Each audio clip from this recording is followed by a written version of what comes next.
enjoyed my childhood. I did a lot of play.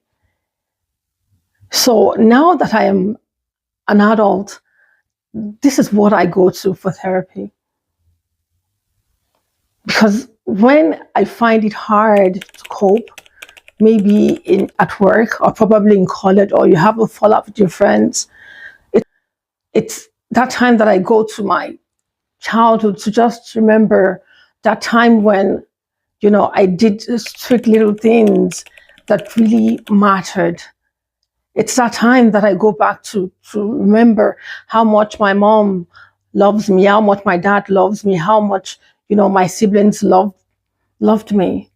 So in a way, regardless of how I feel or how people make me feel, already I have that, that grounding that I am a beautiful human being, and I've been appreciated, I've been complimented by my parents.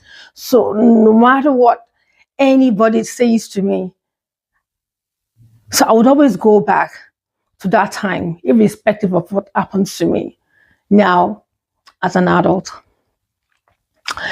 Again, I'm going to talk about, our behavioral pattern too can be affected by our childhood.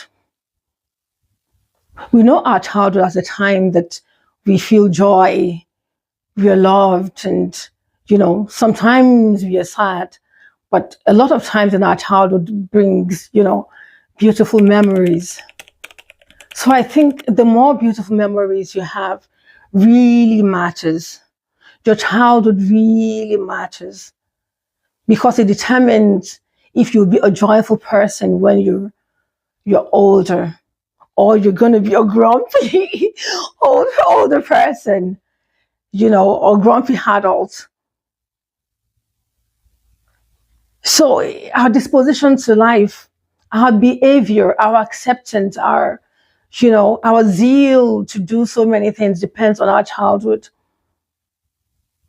Because these are the things that we learn from childhood, our behavioral patterns. Because when we socialize and we are happy socializing and we are comfortable, it matters in later life because it affects our disposition, it affects our joy, it affects, our sadness. So it's important that, that as parents, we make sure that our children have that memory that they could always go back to, that beautiful memory that we all create together to just make sure that our lives